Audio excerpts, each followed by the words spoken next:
네, 안녕하세요. 닥신TV 신재욱이고요. 지금 The All New Granger라고 11월 14일 날 새로 나왔고요. 이 출고 가격이 3,160만 원부터 시작합니다. 하이브리드는 기본 가격이 4,376만 원부터 시작합니다. 모터가 달려있긴 하지만 내연기관으로 치면 이거 1.6 터보 엔진이거든요. 1.6 터보 엔진에 모터가 달려서 합계 출력으로 보통 표시를 하긴 하지만 와, 이거 하이브리드 그랜저 가격이 4,300만 원. 여기다가 옵션 추가하면요, 이제 기본 가격이 4,400대고 조금의 위급 익스클루시브로 가면 이제 4,900. 많은 사람들이 생각보다 캘리그래피를 구입하죠. 이걸로 가면 이제 5,360이고요. 여기다 옵션 조금 뭐 파노라마, 썬루프 뭐 이런 거 추가하기 시작하면 5,700까지 올라갑니다. 이래저래 세금 내고 보험 등록하면 거의 뭐 6천만 원이라는 얘기가 현실입니다.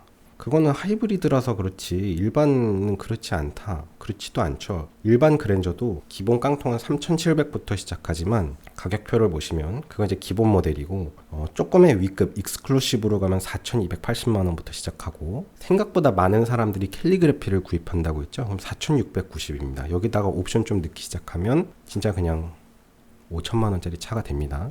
그래서 이제부터 그랜저 풀옵션은 6천만 원, 많은 사람들이 구입하는 그랜저 적당히 옵션 들어간 거는 이제 5천만 원, 진짜 소위 얘기해서 제일 기본 트림으로 하면 한 4천만 원 정도로 생각하시면 됩니다. 그래서 그랜저는 4천, 5천, 6천 딱 이렇게 정리하시면 되고요. 진짜 이제 그랜저 살 가격으로 수입차 중형 세단 웬만한 뭐 소위 얘기해서 독삼사 가격 차이가 별로 나지 않는 게 이제 현실입니다. 진짜 얼마 안 나는 것 같아요. 자, 뉴스를 보시면 요즘 나오는 뉴스가 엊그제만 해도 10만 얘기가 있었는데 대기자만 11만 명, 계약자 수가 엄청나게 많다고 합니다. 너무 떠들썩하니까 유튜브도 많이 보고 뭐 기사도 많이 보고 각종 커뮤니티에서 논의되는 내용들도 좀 봤는데, 이게 그래도 5천만 원이면 이게 5천만 원이라고? 이렇게 많은 가 계약자 수, 그랜저 가격표를 보면서 드는 생각을 나름대로 한 10가지로 정리해 보았습니다. 지금부터 시작하겠습니다. 첫 번째입니다. 그랜저 계약자 수가 지금 11만 대라고 하는데 실제로는 되게 그 가수요도 많이 있을 겁니다. 원래 자동차 계약이라는 거는 계약금이 원래는 위약금의 성격을 갖는데 자동차 업계에서는 통상 이제 위약금이 아니고 물어주죠. 그러니까 계약을 취소하면 그 계약금을 돌려줍니다. 그러니까 사실 계약한다고 해서 내가 리스크를 쓸 게 아무것도 없기 때문에 그동안 자동차 업계에서 공공연하게 그냥 가계약을 많이 받았죠. 그래서 가계약을 많이 받고 계약 대수를 늘려놓고 막 뭐 돌풍이다, 뭐 10만 대 뭐 가계약 돼서 지금 올해 계약하면 뭐 내후년에나 받을까 말까 한다 뭐 이러니까 야 그냥 일단 모르겠는데 줄부터 쓰자 이러면서 계약을 올려놓는 경우들도 많이 있었고, 최근에 신차 출시들이 계속 늦어지면서 많은 사람들이 실제 차 실수요자들이 차를 이제 2대 3대를 계약을 해놓고 먼저 나오는 걸 받는 분들이 있습니다. 그래서 뭐 작년에 제네시스 G80을 계약해놓고 아직도 못 받은 분들도 있다고 하고 많이 계신다 그러죠. 그분들 그랜저 나오니까 그냥 일단 또 계약 올려놓고, 이런 수요들이 꽤 있을 것 같습니다. 실수요가 아닌 계약 대수가 있긴 있을 것 같은데 그럼에도 불구하고 실제로 인기가 좀 많은 것 같기는 합니다. 들리는 얘기에 의하면 현대차에서 지금 계약을 안 받고 계약 취소만 받고 있는다는 얘기가 있죠.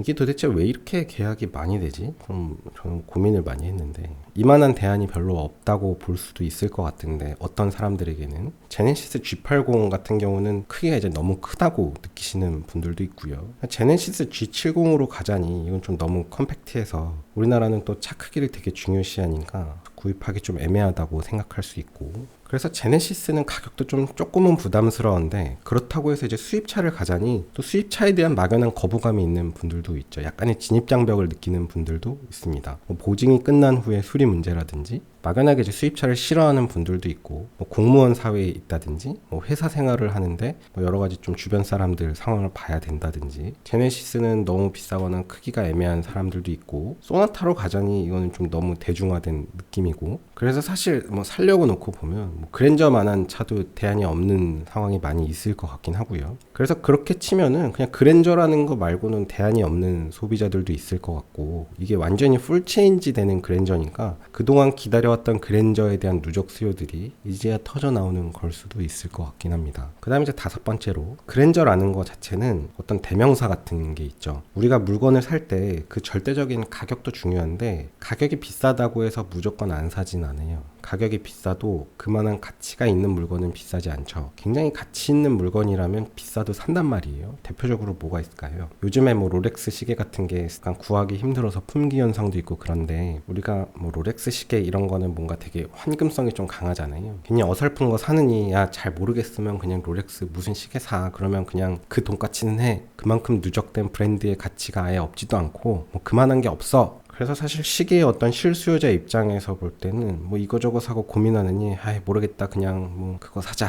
하고 살 수 있죠. 비슷한 게 이제 자동차 쪽으로 가면은 사실 최근에 한 1, 2년 전부터 포르쉐 계약자 수가 굉장히 많아졌죠. 사실 저도 계약을 하긴 했는데 제가 타려고 계약한 건 아니고 어머니 돌아가시기 전에 한번 타보시라는 의미에서 계약을 한 건데 이게 제가 최근에 포르쉐 계약을 해보면서 911 노멀 까레라를 계약했는데 그 계약하면서 느낀 게 이게 약간 생각보다 가수효도 꽤 많겠다는 생각이 들더라고요. 왜냐하면 포르쉐 계약할 때 이 차값이 1억이 넘는데 이게 1억이 네 이름이 아니잖아요. 그러니까 이제 뭐 진짜 계약하려고 작정하고 갔는데도 진짜 그 계약서를 쓰려고 하는 순간에 좀 당황스럽긴 하더라고요. 아 이거 진짜 너무 비싸지 않나 그래도 이 돈이면 할 수 있는 게 많은데 그래도 이거 차에다가 1억은 좀 그렇지 않아라는 생각을 했는데 포르쉐계에서 요즘에 그런 얘기가 있어요. 차를 그냥 일단 계약을 다 해라. 어차피 나오지도 않는다. 이 차가 한 3, 4년 기다리거든요. 3, 4년 기다리니까 어차피 나오지도 않으니까 뭐 계약금 돌려받으면 되니까 그냥 계약 올려놔. 고민할 거 없어. 뭐 손해볼 게 아무것도 없어. 그래서 다들 계약을 일단 올려놓고 보고요. 실수요가 아니더라도 뭔가 이렇게 대명사 있는 물건들에 대한 이런 약간 인기들 때문에 막 줄 서서 사는 이런 문화들 있잖아요. 명품에 대해서 이게 약간 또 피가 붙어요. 그러니까 중고가도 잘 안 떨어지고 신차가 나왔는데 약간의 피가 있어서 저 이거 거짓말인 줄 알았는데 진짜 피가 좀 있습니다. 그래서 이제 신차 피가 붙고 약간의 감가를 맞는다고 치면 뭐 이래저래 세금 내도 그리 별 손해가 아니에요. 그래서 실제로 차를 계약을 해도 손해볼 게 없고 계약을 해서 순번이 돼갖고 차가 나와서 그 차를 받더라도 뭐 별로 겁날 게 없다라는 얘기가 있어요. 뭐 좀 타다가 아니면 그냥 팔면 그만이다. 별 손해 안 본다. 그만큼 이제 자동차계에서도 약간 911 뭐 이런 차들은 이제 상징성이 꽤 있고 하나의 어떤 대명사화 되는 게 있습니다. 자동차는 911, 뭐 시계는 롤렉스, 그 다음에 국산차에서 자동차 하면 뭐 그랜저, 뭐 더 이상 말이 필요 없는 거. 그러다 보니까 사실 실수요자 입장에서 적당한 차를 사야 되는데 뭐 그랜저 나왔다고 하면 그냥 보지도 않고 막말로 이제 디자인도 필요 없고 나는 그냥 이 돈으로 살 수 있는 이 돈의 가치를 제일 보존해주는 차는 역시 그랜저일 수는 있겠죠. 자동차를 살 때 제일 좋은 방법 중에 하나가 많은 사람들이 사는 차를 사는 거는 항상 나쁘진 않은 선택입니다. 뭐 문제가 되면 항상 리콜이 되고 처치가 되고 고장에 대한 데이터도 많고 정비 케이스도 많고 뭐 현대차야 이미 말할 것도 없는데 그 안에서 소나타, 아반떼, 그랜저다 더 이상 말할 필요가 없죠. 게다가 풀체인지니까 이건 진짜 아예 세대가 바뀌었잖아요. 몇백만 원 오르긴 했지만 그냥 계약할 수도 있을 것 같긴 합니다.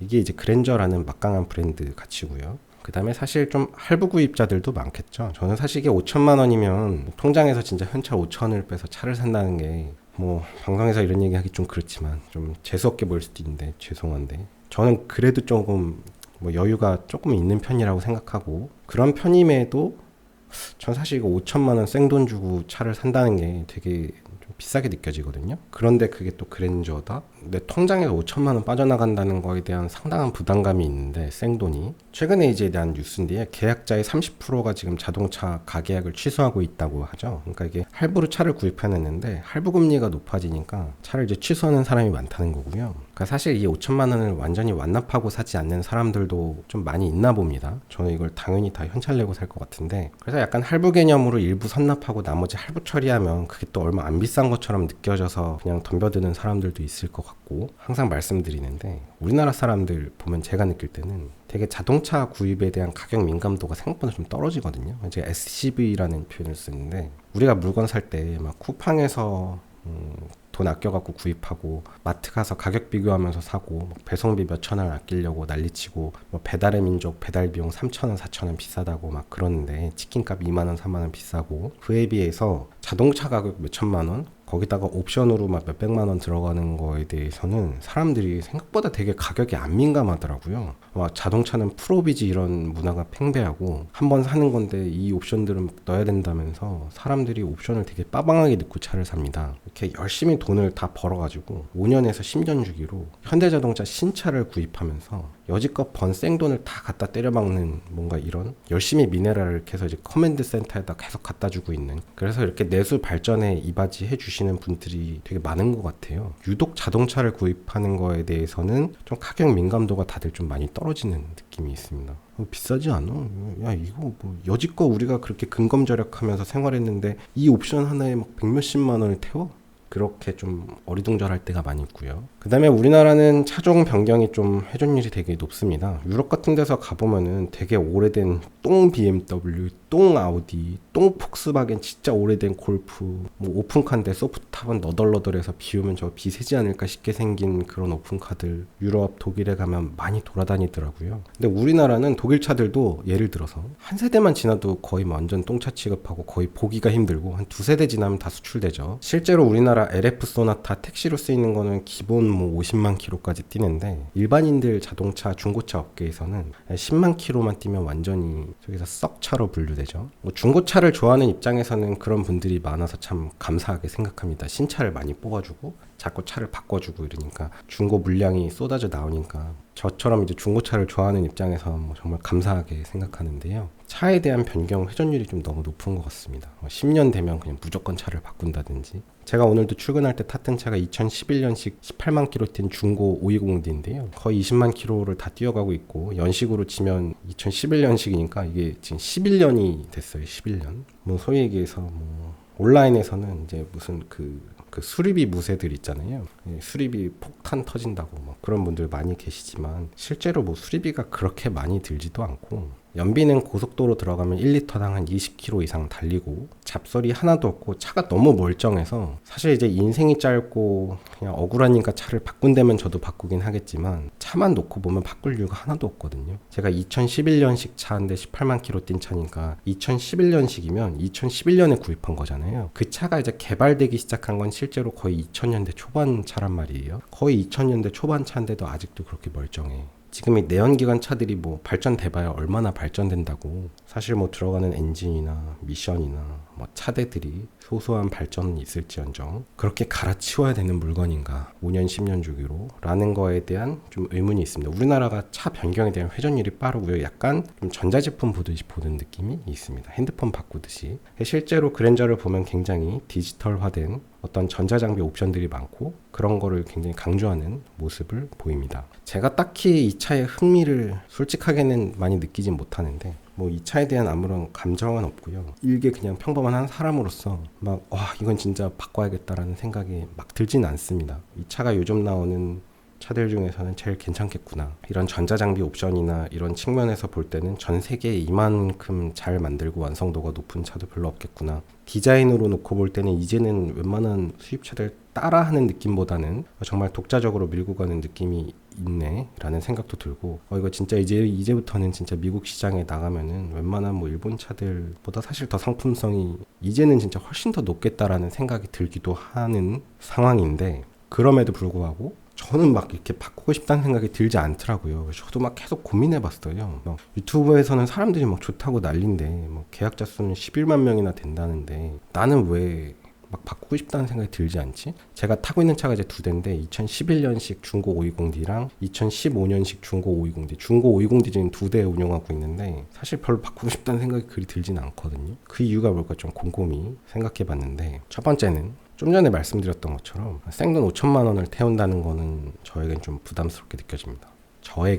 저는 보통 차를 구입할 때 2천 중반에서 3천 사이의 돈을 썼었고요. 제가 구입했던 중고 BMW의 가격이 그 정도였고 저는 대충 한 3천만 원 정도, 딱 3천만 원 정도면 중고차 시장에서 굉장히 쓸만한 물건을 살 수 있다고 생각하는 사람입니다. 제가 구입했던 중고 520D의 가격이 그 당시에 그 정도 가격이었고 지금까지도 너무 잘 타고 있어요. 그래서 저는 어떤 생각이 드냐면 약간 억울하기도 해요. 차를 살 때마다 그냥 중고로 정말 한 3천만 원짜리 차 정도 사면은 정말 좋은 차 계속 살 수 있구나. 남들보다 조금 늦게 따라가면서 그런 생각이 드니까 약간 억울하다는 생각까지 들더라고요. 돈 많이 벌면 뭐하지? 뭐 1억짜리 차 사면 뭐해? 그냥 감가만 쳐맞고 남 좋은 일만 하는 거 아닌가? 나중에 남한테 감가 쳐맞고 뱉어내야 되니까. 물론 이제 뭐 그렇게 살 수도 있는데 이 저렴하게 한 3천 정도 되는 중고차를 사기 시작하면 그 차들이 너무 멀쩡한 차들이 많단 말이에요. 그래서 저는 이제 소위 얘기해서 그 돈씨가 됩니다. 그 돈씨. 이거 살 돈이면 이거보다 돈 더 아껴서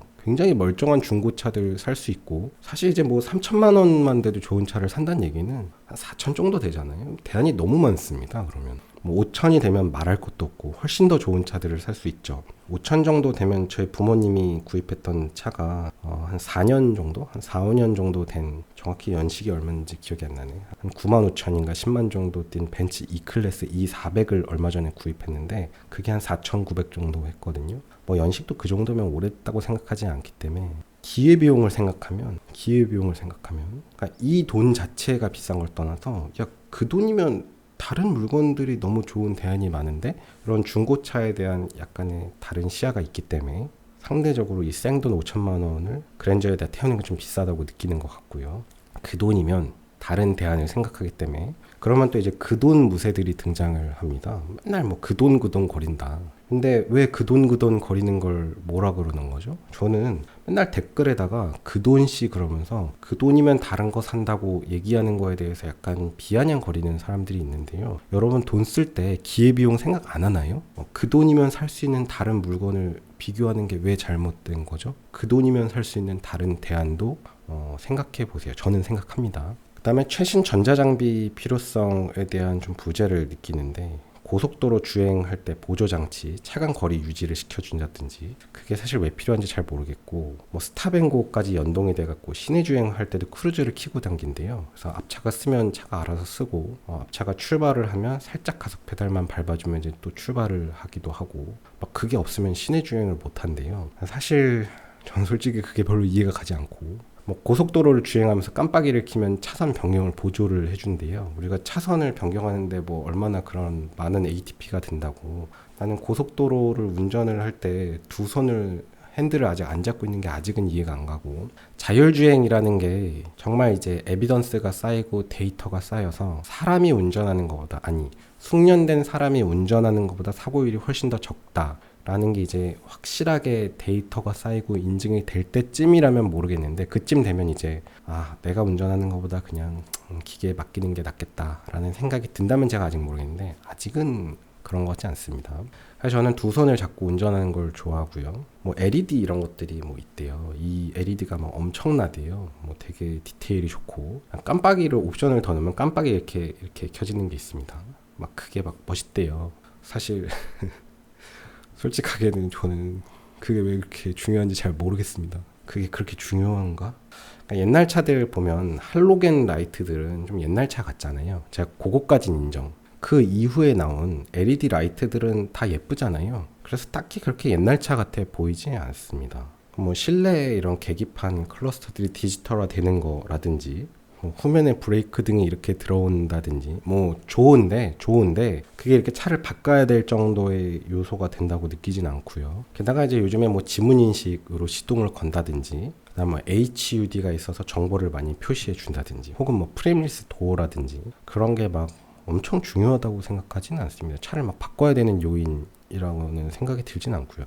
지금 제가 타고 있는 그 오래된 차들도 뭐 아무 문제 없습니다. 그 다음으로는 어떤 경제성의 문제인데, 특별히 더 경제적이지도 않아요. 그러니까 특별히 경제적이면은 가격이 좀 비싸더라도 내가 지금 바꿔야겠다라는 동기부여가 됩니다. 무슨 얘기냐면, 내가 지금 갖고 있는 물건이 이건 진짜 완전 뭐 연비도 안 좋고 내부 옵션도 안 좋고 디자인도 안 좋고 뭐 세금도 심지어 많이 내고 골칫덩이고 유지비도 많이 드는데, 저렇게 목 던들여서 새 차를 사면 굉장히 뭐 어떤 경제적인 여러 가지 이득이 있다. 그래서 새로운 걸로 빨리 변경을 해야겠다는 어떤 강력한 동기부여가 생긴다면 모르겠는데, 사실 그렇지가 않아요. 2.5 가솔린이나 3.5 가솔린은 그냥 일반 내연기관 안에 있는 차량이랑 똑같습니다. 요즘에 뭐 경유 차량을 서울시에서 이제 퇴출한다 뭐 이런 뉴스가 많은데요. 잠깐 뉴스 볼까요?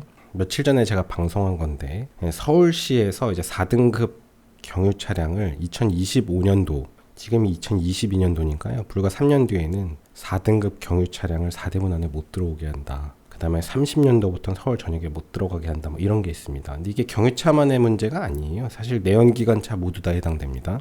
보통 일반적으로 지금 나오는 대다수의 경유차들은 이제 3등급 이상의 경유차들인데요. 그 3등급 차들은 지금 나오는 가솔린 내연기관이랑 취급이 똑같습니다. 그래서 모든 내연기관은 35년서부터 지금 계획에 의하면 4대분 안에 못 들어가는데, 제가 타고 있는 중고 520D나 지금 나온 이 신형 그랜저나 어차피 4대문 안에 못 들어가는 건 똑같아요. 하이브리드는 그래도 뭐 연비가 좋으니까 좀 비싸더라도 차를 바꿀 만한 동기부여 되지 않냐? 그렇진 않죠. 하이브리드 이거 지금 4,370만 원부터 시작이거든요. 이미 몇백만 원이 더 비싸요. 저는 사실 가격이 같아도 하이브리드를 구입할까에 대해서는 약간 좀 개인적으로는 좀 회의적인데, 개인적으로 이렇게 몇백만 원이나 더 비싼데 하이브리드를 산다? 하이브리드는 기본적으로 내연기관 차거든요. 전기차에 가깝지 않고 내연기관 차에 조금 더 가깝습니다. 에너지의 소스가 화석 연료니까요.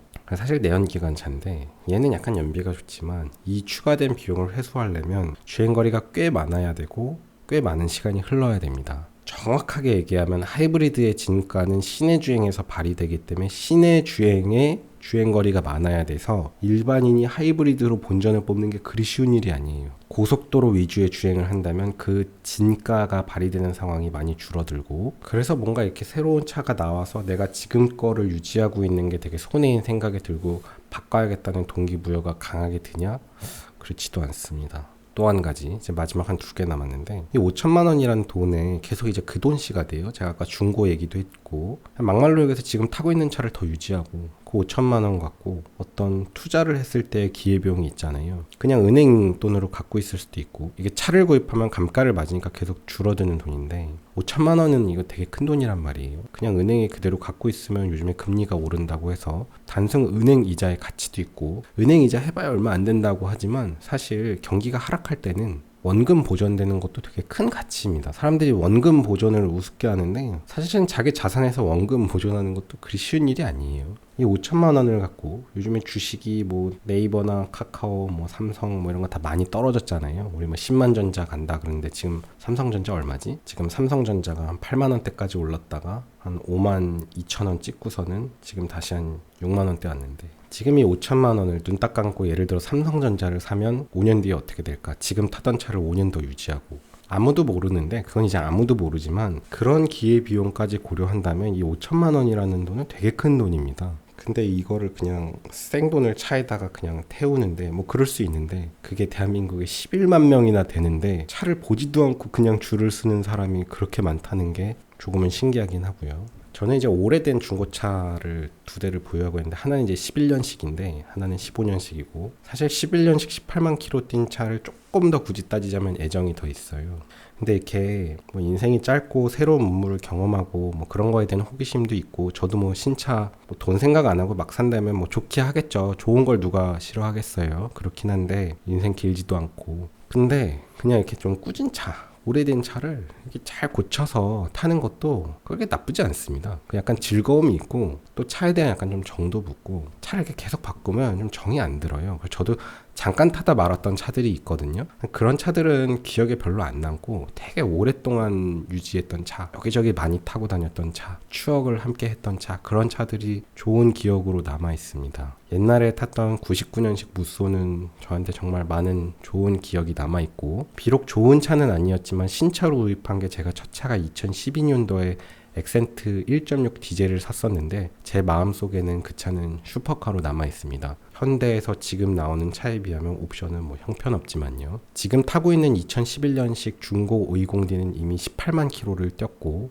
연식이나 키로수나 노후 차량이긴 하지만 하나하나 망가졌을 때 이렇게 뭔가 문제를 풀어가듯이 고쳐가는 즐거움이 있고요. 뭔가 이렇게 오래된 차를 잘 고쳐서 타고 있는 사람을 보면 또 그렇게 나빠 보이지가 않습니다. 뭐 요즘에 차 갖고서 뭐 있어 보이고 없어 보이고 하진 않잖아요. 반대로 얘기해서 뭐 그랜저 탄다고 뭐 대단히 있어 보이는 것도 아니고, 있어 보이는 게 목적이라면 저는 사실 5천만 원 갖고 그랜저를 살 것 같진 않고, 또 게다가 저는 뭐 허세나 이런 있어 보이는 거에 대한 가치를 아예 없다고 생각하는 사람은 아님에도 불구하고, 그래서 이런 이유들에서 이상하게도 저로서는 이거를 보면서 어머 이건 꼭 사야 돼, 지금 빨리 교환해야겠어, 이건 진짜 대박이야, 빨리 줄 서야지 라는 생각이 들지는 않아요. 그냥 뭐 사람들이 정말 많이 사는구나, 역시 그랜저가 그랜저구나, 그리고 뭐 이런 말씀 좀 드리기 좀 조심스럽지만 진짜 부자들 많구나. 진짜 부자들 많다. 뭐 진짜 생돈 자기 돈 갖고 현찰 5천만 원 주고 이렇게 차를 줄 서서 사는 사람들이 이렇게 많을까? 그 돈이면 살 수 있는 중고차, 투자에 대한 대안, 기회비용,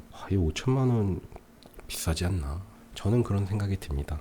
차가 나쁘다는 얘기는 아니고요. 이 차에 대한 견적내기 영상도 제작 예정입니다. 많은 시청 부탁드립니다. 긴 영상 봐주셔서 감사합니다. 수고하셨습니다. 고속도로 내 앞지르기 차로 계속 주행은 단속 대상입니다. 주행 차로로 내려와 주세요.